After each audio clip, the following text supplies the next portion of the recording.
This episode of Us and Them is supported with a grant from the Claude Worthington Benedum Foundation. Hey, Trey Kay here. And from West Virginia Public Broadcasting and PRX, this is Us and Them, the show that tells the stories about the things that divide us. To honor Veterans Day, I wanted to talk to a West Virginian I'd heard about for years. Hershel Woodrow Williams, or Woody Williams, is the last surviving Medal of Honor recipient from World War II. He and I were born in the same town of Fairmont, West Virginia, but about 40 years apart. Growing up in West Virginia, we all learned the story about how former Marine Corps Corporal Williams had fought bravely in the Battle of Iwo Jima. I met him at a recent TED Talk event we were both invited to. The theme at that event was building bridges, and Williams read a poem as a part of his presentation. It offers a moral message about providing for the future, even when it's not required.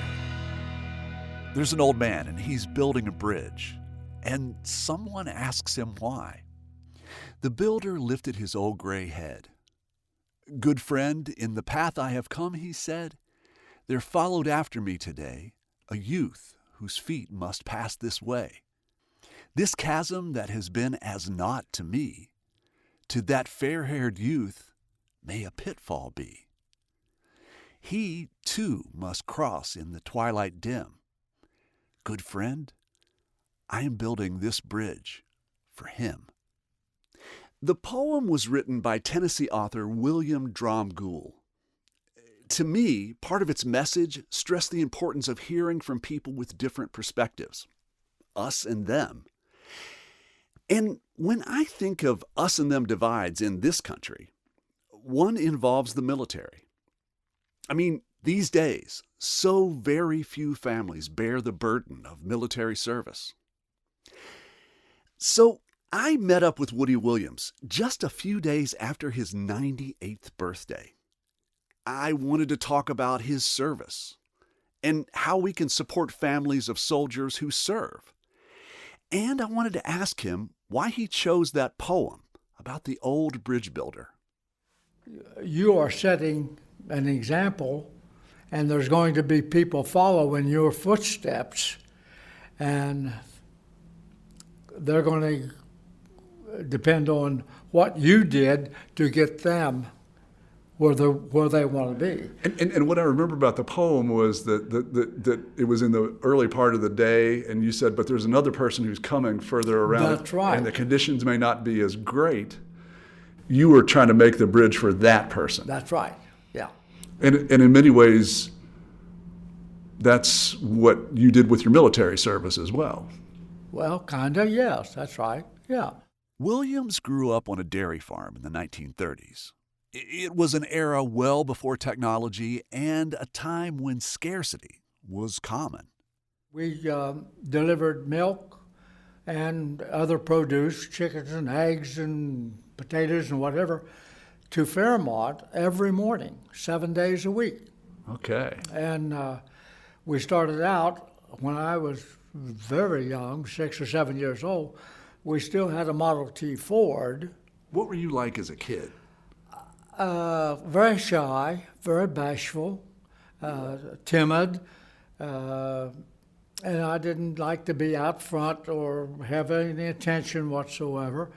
And when in school, I went to the same, to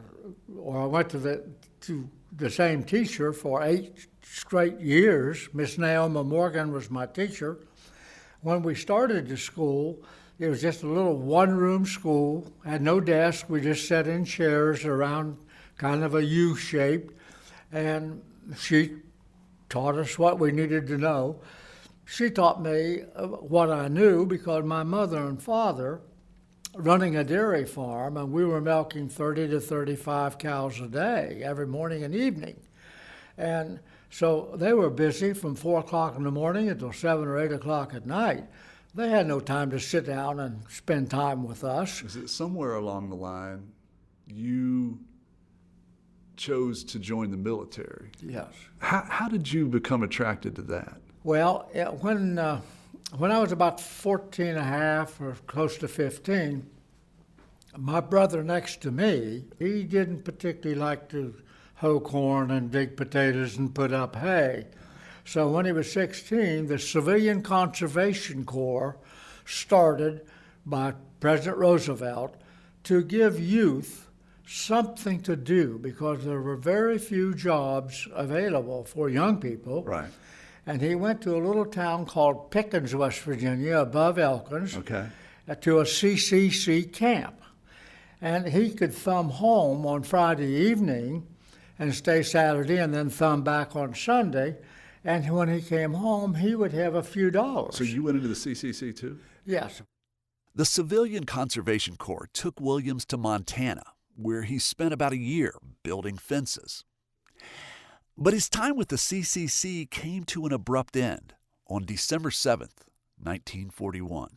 So that's where I was when Pearl Harbor was bombed. And they announced that America was going to war. And that those that were over 18 years of age, you could enlist and go straight into the Army from there. But if you're under 18, then you had to have a parent consent, and I was only 17. Okay. So they put me on a train and sent me back to West Virginia. But I wanted to become a Marine. Why a Marine? Well, I had two brothers who were drafted in early 1942, and they had to wear their Army uniform, that old brown woolen Army uniform. And I thought that's the ugly thing, but You thought the Army uniform was ugly? yeah, I did. The Marine Corps dress blues were so much more neat. You know? And we had a couple guys in the community that had gone into the Marine Corps at different times. They weren't even related, but in those days, you got home one time a year, and you had to wear a uniform. The Marine Corps required you to wear a uniform all the time you were home. And they would do that, and of course, people would just, particularly girls, liked those dress blue uniforms. And I thought, well, that's the way to go. That was a benefit. Yeah. A month after his 18th birthday, Woody Williams went to a recruiter's office and told them that he wanted to be a Marine. But there was one question on the paperwork he got from the recruiter that tripped him up. One of the questions was religion. And he had said a number of times as we were filling out these forms, everything on this form must be complete or it will not be accepted. Yeah. And I didn't know what to put in that block of religion. I didn't have any. I'd never been to church in my life. We didn't have a church in the community. My mother had a Bible, and that's where we kept all of our records. She kept records of marriages, deaths, and births. So what'd you put down? Well, I didn't know what to put in there, and I was going to ask the recruiter what I should put in there.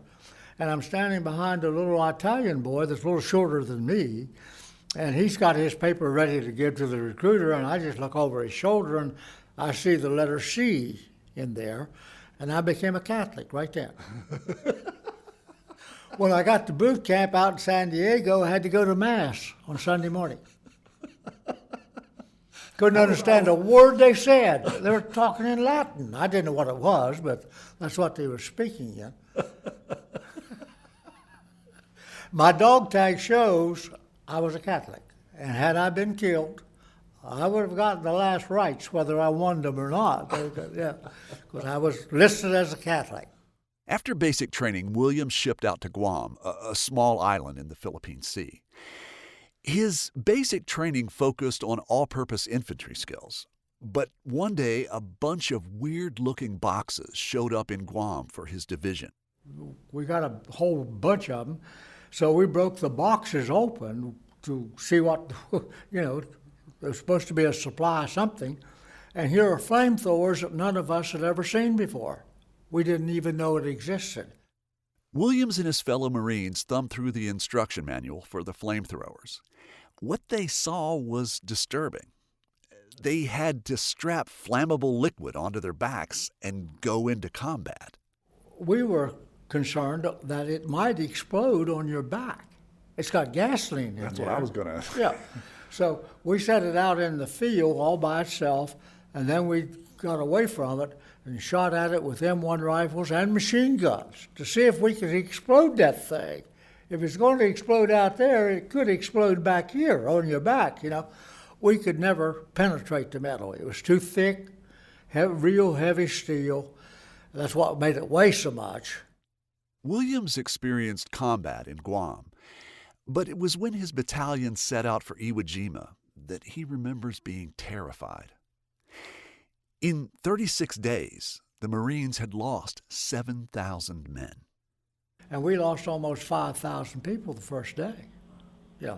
So after that first day, and having lost so many Marines, that we were told that night of the first day, we are going ashore tomorrow.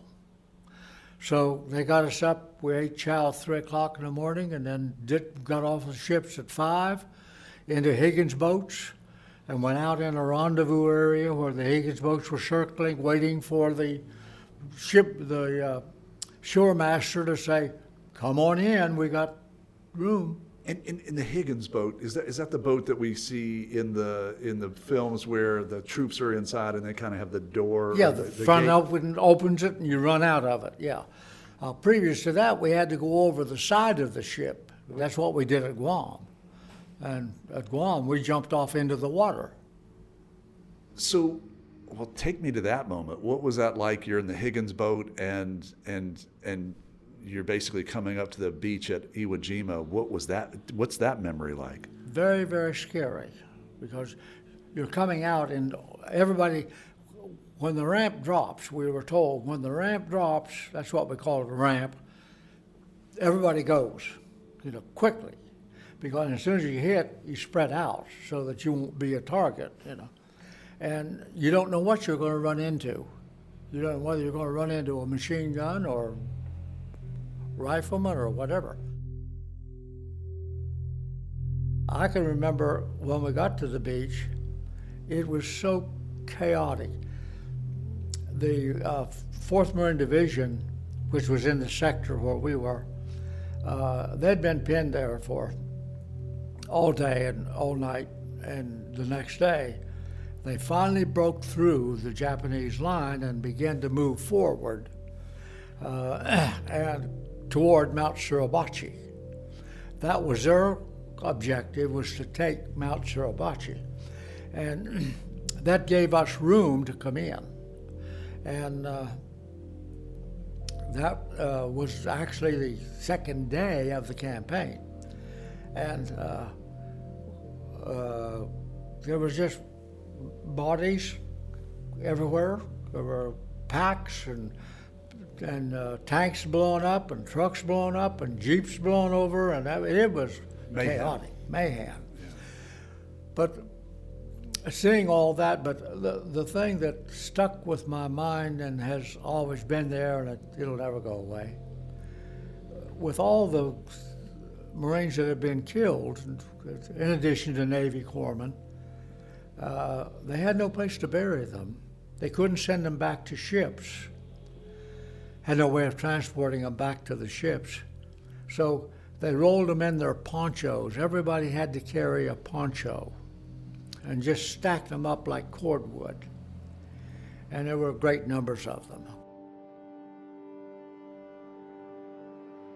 And I remember seeing that, and they were stacked right along the edge of the beach, just above the water level where it came in.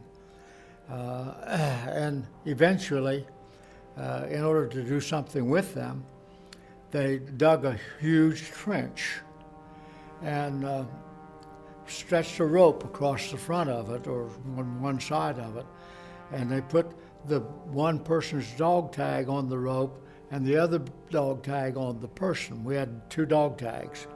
They put the dog tag on the rope and then one with the person, so they would know that's the individual in this location. And then they just placed them body by side by side, in a big, deep trench, and then covered them over with a bulldozer.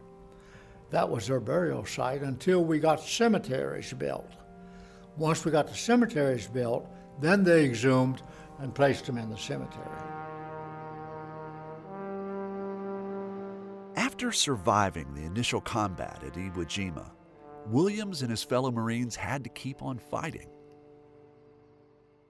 Coming up after a break, we'll hear more about that, and how Williams took on a different fight after the war, securing health care for veterans. You're listening to Us and Them. This program is supported in part by the West Virginia Humanities Council and the CRC Foundation. Music lifts us up and brings us together, even when we can't get together in person. Mountain Stage brings you live performances on the air, online, and in our podcast. They remind you how it feels to be in a live audience listening to live music. This is Larry Gross, host of Mountain Stage. Find a link to our stations and our podcast online at mountainstage.org.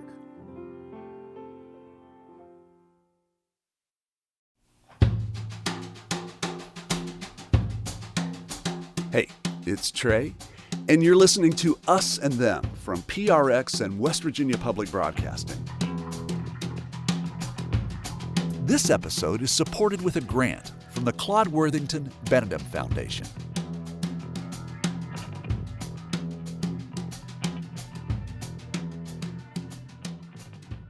Former U.S. Marine Woody Williams is the only living World War II Medal of Honor recipient. He served in the Pacific with the 21st Marines, 3rd Marine Division, and he was awarded the Medal of Honor by President Harry S. Truman in 1945. Thousands of soldiers died in the fighting on Iwo Jima. The experience terrified Williams. He was just 21 at the time. One of the reasons so many Marines perished while taking the island comes down to a network of tiny concrete bunkers called pillboxes. We call them bunkers today, but those days they were built out of, the Japanese had built them out of reinforced concrete. They had used concrete and then put what we call today rebar all through that concrete so that artillery or bazookas wouldn't affect it at all. They'd hit and explode, but they were real thick with this iron in them, and you couldn't blow them apart. They had also, when they built them, they piled sand up on top of the pillbox so that if a mortar came in or an artillery came in, it would hit the sand but never reach the pillbox because it blows the sand up. You know, the sand kills the explosive. So they were set up so that you couldn't get to one pillbox without one or the other of them being able to see you. So they had a crossfire. And as we would get up and try to move forward, they had a target of a body because we had to stand up or bend over and run. And all we had to shoot at was an aperture in the front of that pillbox, about 8 inches wide, across the front of the pillbox where they could stick their rifles and machine guns out. And they had a whole field of fire out here. They could just fire in any direction, in front of them. And so we were just, every time we'd jump up and try to move forward, we'd just lose Marine after Marine. Williams' own battalion took on huge casualties that day. His commanding officer gathered up what was left of the men to come up with a plan. We gathered in this large shell crater. He did. Got down below ground level so they couldn't get grazing fire. So I went. And I got in the hole with them. And there were, 15 or 20 of us in that hole. And he is trying to figure out what we're going to do from here, make some plans. And he looked at me and said, "Do you think you could do anything with the flamethrower?" Because I was the last flamethrower in my company. The 6 others had either been wounded or killed. So I'm the last one. And I don't remember what I said.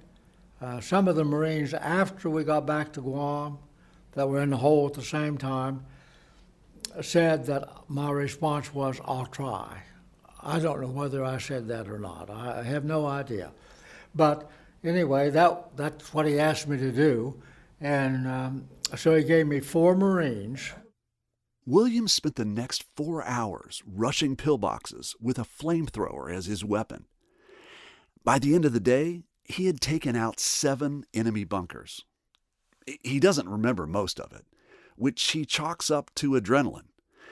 But one thing he'll never forget are the people who gave their lives protecting him.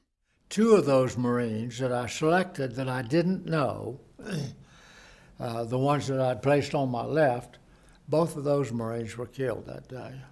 So I have said, ever since I learned that happened and who they were, I have said, the medal belongs to them. It doesn't belong to me. They sacrificed their lives protecting me. So I wear that medal not for what I did, but for them.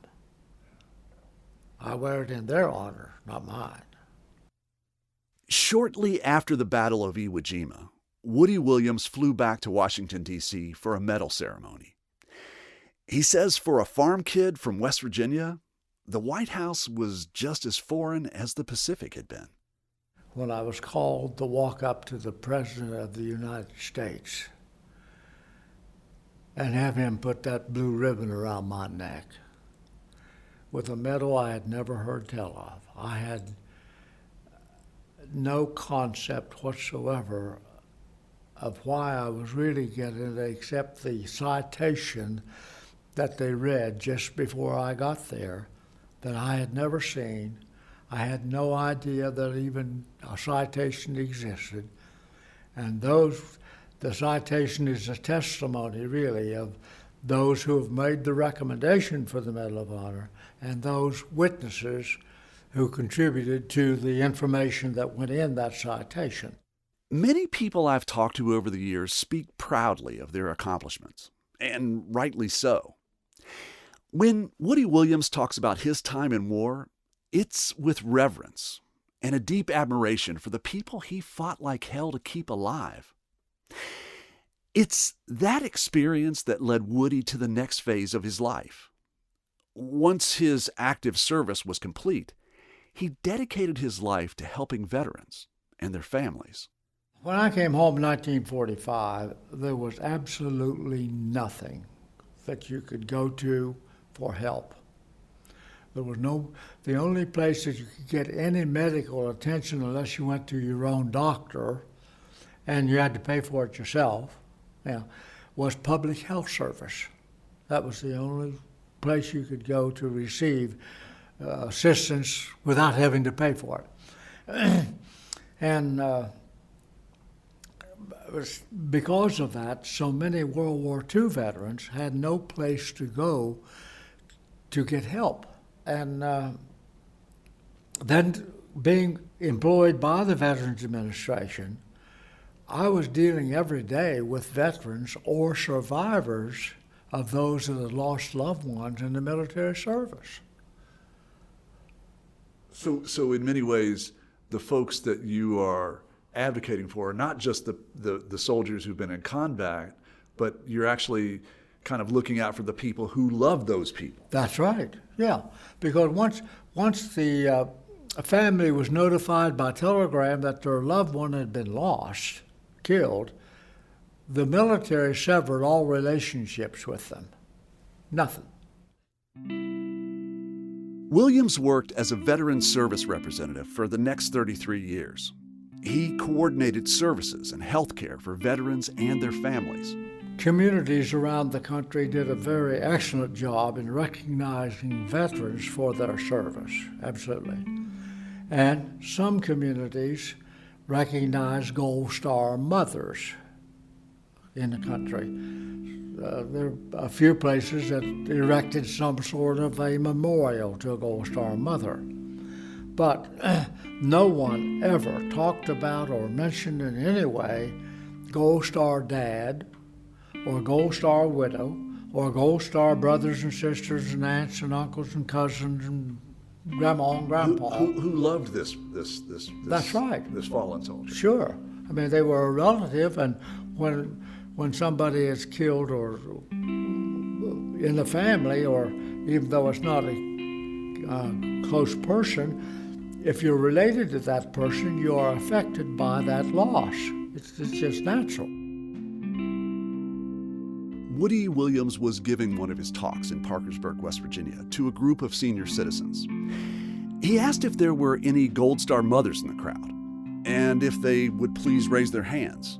There were a number of them, so we paid proper tribute to them for their loss. And then the thing was over, and one man stayed. And he was sitting 8 or 10 rows back, and he was sitting there with his head down, and I thought maybe there's something wrong with him, but I said to him, "Sir, is there something I can do for you, some way I can help you?" And he didn't answer me, but in just a few seconds he got up and walked up to me, and tears were coming down his cheeks. And he said, "Dad's cried too." So I asked him if he would share with me, and he agreed. We sat down on the front row, and he told me that he had one son. He was the only son of his family, and both his mother and father were deceased. And he only had one son, he and his wife. The wife had died of cancer just at about the same time the son had decided to go into the military. So he went on and ended up in Afghanistan, and there was killed. Dad was home alone when this knock came upon the door, and 2 Army guys showed up to tell him that his son had been killed. He said he had nobody to share with, had nobody to talk to. He didn't know was any Gold Star family member anywhere in Parkersburg. It's just something that nobody knew about. Yeah. And so we sat there and both cried together. And when on the way home back from Parkersburg, I decided, it's just not right that families are not recognized for this loss. Because West Virginia or any other state, as far as I know, had never mentioned the families of those lost. The Woody Williams Foundation has established Gold Star family memorial monuments in every state in the country. It offers educational scholarships to children of fallen soldiers. Hershel Woodrow Williams, he just turned 98. As I'm talking to you today, you seem as sharp as a tack. Oh, well, my goal was to ride a horse on my 100th birthday, and I'm striving for that.